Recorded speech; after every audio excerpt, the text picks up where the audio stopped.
وہ کچھ افیکٹو ہو سکتی ہیں, لیکن حیا سوللی اتنی ایک پاورفل فورس اندر کی ہے جو آپ کی ڈائریکٹلی ایڈکشن سے ریلیٹڈ ہے. اچھا, یہ جو لوگ جھوٹ بولتے ہیں, ہم دیکھتے ہیں کہ کیونکہ دیکھیں نا, وہ بھی بنیاد کئی دفعہ بن جاتی ہے کہ جھوٹ بولتے بولتے انسان کسی نشے میں پڑ جاتا ہے اور کہتے ہیں ہاں تو میں نے بولا ہے, کیا فرق پڑتا ہے. یا ایسے بھی ایٹیٹیوڈ دیکھتے ہیں کہ کوئی غلط کام کیا اور پھر کہا پیار کیا تو ڈرنا کیا, کہ بھئی ٹھیک ہے بھئی غلط کام کیا ہے, حرام کام کیا ہے, لیکن کوئی ڈر خوف ہی نہیں ہے. تو یہ جو ساری ایلیمنٹس ہوتے ہیں یہ بھی مطلب حیا اگر ہوگی تو اس سے کم ہونے شروع ہوں گے یا اس سے ایسوسیٹڈ ہوں گے؟ جی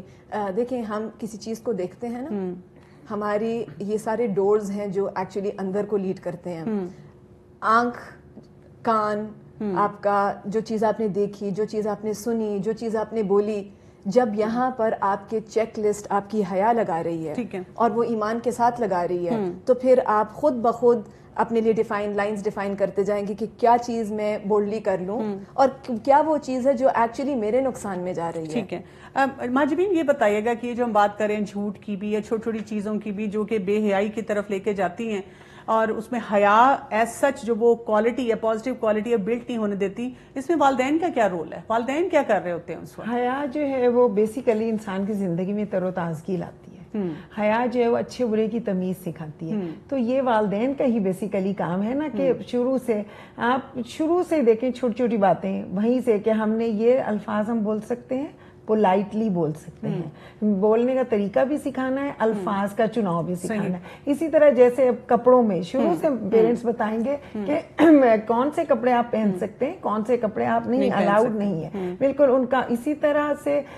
چیزیں پھینکنے میں, کوڑا کرکٹ پھینکنے میں, جب بچے ماؤں کو دیکھیں گے مائیں تو خود ہی گھر کے باہر کوڑا پھینک رہی ہیں, تو یہ بھی ایک طرح کی. اچھا, یہاں سے ہم ایک اور چیز بھی سمجھ آتی ہے کہ جب ہم حیا کی بات کرتے ہیں تو ہم نے اس کو صرف ایک حجاب سمجھ لیا ہے, ایک ڈریس کوڈ سمجھ لیا ہے, لیکن حیا کا دائرہ کار جو ہے اس سے بیونڈ ہے. بچوں کے اندر حیا تنہائی میں, خاندان میں اور باہر کہیں پہ بھی وہ آ رہے ہیں, وہ کیسے ان کو جو ہے حیا جو ہے ایڈکشن سے بچائے گی؟ کمل, جب شروع سے بچے کے یہ جیسے ابھی انہوں نے بھی کہا کہ اندر کی چیز ہے, یہ ہمیں اچھے برے کی تمیز سکھاتی ہے, یہ ہمارے ضمیر کو جگاتی ہے, یہ ہمیں اندر سے جب بار بار کہا جاتا ہے تو جب بچے میں, جس بچے میں حیا ہوگی نا, وہ تنہائی میں بھی حیادار ہوگا, اس کو یہ لگے گا کہ میں یہ غلط کام تنہائی میں بھی نہیں کر سکتا. اگر جیسے کوئی کھانے کی بھی چیز پڑی ہے تو بچہ نہیں اٹھائے گا اجازت کے بغیر, اور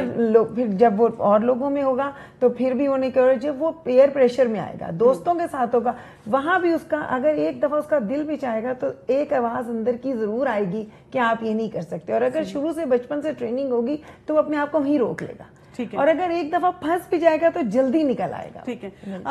مریم, میں آپ سے پوچھنا چاہوں گی کیونکہ آپ اتنے عرصے سے یوتھ کو پڑھا رہی ہیں, یوتھ کے ساتھ آپ کی ڈیلنگ بہت زیادہ ہے, کیا کبھی آ کے آپ کے ساتھ اسٹوڈنٹس جو ہیں وہ شیئر کرتی ہیں کہ جیسے کہتے ہیں کہ ایک شرمندگی کا احساس کہ مجھ سے یہ غلط کام ہو گیا, اور آپ کو لگ رہا ہوتا ہے کہ یہ یا تو وہی بات ہے کہ کسی قسم کا ایڈکٹیو بیہیویئر ہے یا انہوں نے واقعی کوئی ایسی ایڈکشن کی ہے, تو کیا ان کی اس وقت فیلنگز ہوتی ہیں جب وہ ایسی موقع پہ بات کرتی ہیں؟ جی, وہ ان کے اندر ایک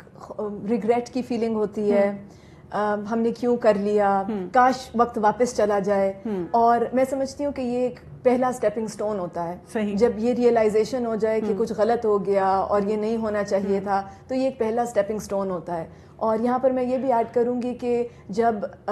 ہم ریلیجس ایجوکیشن حاصل کرتے ہیں, قرآن پاک سے جڑ جاتے ہیں, تو اس میں آتا ہے نا شفاء لما فی الصدور, کہ قرآن پاک شفا ہے ان سب چیزوں کے لیے جو دلوں میں ہیں, ان سب امراض کے لیے جو دلوں میں ہیں. تو یہ ریئلائزیشن جلدی ہو جاتی ہے اسٹوڈنٹس کو, یہ ریئلائزیشن جلدی ہو جاتی ہے, اور پھر وہ فوراً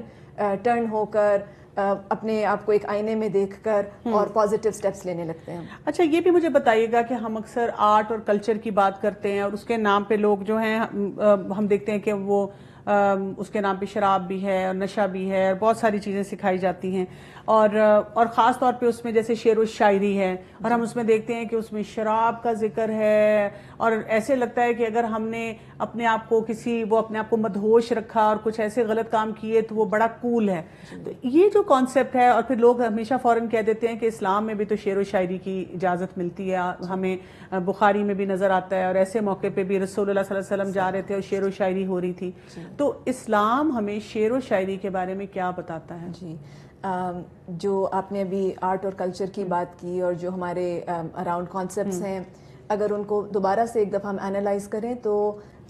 دیکھیں جو ہمارے کان میں پڑتا ہے نا، اب یہاں پر اس کی بات آ گئی تو وہاں پر بھی الارم جو ہے وہ پھر حیا ہی ہے. صحیح. اور اسلام میں جو ایک بیلنسڈ کوڈ آف لائف ہے وہ ہمیں زندگی کے ہر معاملے کے بارے میں رہنمائی دیتا ہے. قرآن پاک میں سورۃ شعراء کے آخری آیات میں شعر و شاعری کے مضمون پر، شعر و شاعری کے ٹاپک پر بات کی گئی ہے. وہاں پر ہم دیکھتے ہیں کہ کلیئرلی ہمیں یہ بتایا جاتا ہے کہ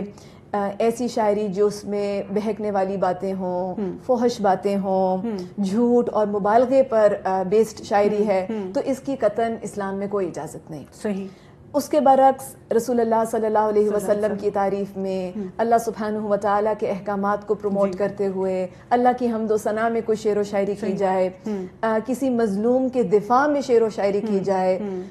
سفر میں اور حضر میں اور مجالس میں صحابہ اکرام اور رسول اللہ صلی اللہ علیہ وسلم کی موجودگی میں ایسا ہوا کرتا تھا. ہم دیکھتے ہیں کہ مشقت کے کاموں میں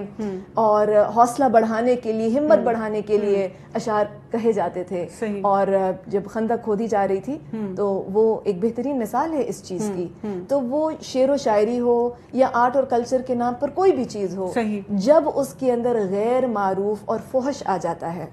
تو وہ حیا کے برعکس ہو جاتی ہے. اچھا، اسی طرح ہم دیکھتے ہیں کہ موسیقی میں بھی ہمیں ایسی چیزیں نظر آتی ہیں اور آپ دیکھیں کہ اس کو روح کی غذا کہہ کے اتنا پروموٹ کیا جاتا ہے.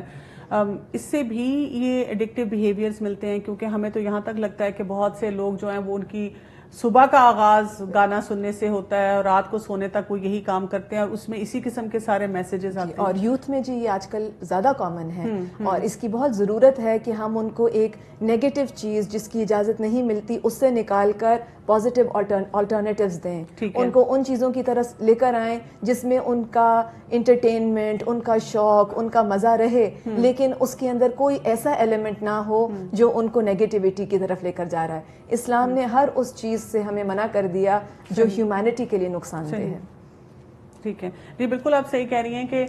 جب ہم ایسی چیزیں صرف اپنے بچوں کو دیتے ہیں اور ان کو کوئی ہیلدی آلٹرنیٹیوز نہیں دیتے. اگر آپ نے بچوں کو بچپن سے ہی، شروع سے ہی قرآن پاک کی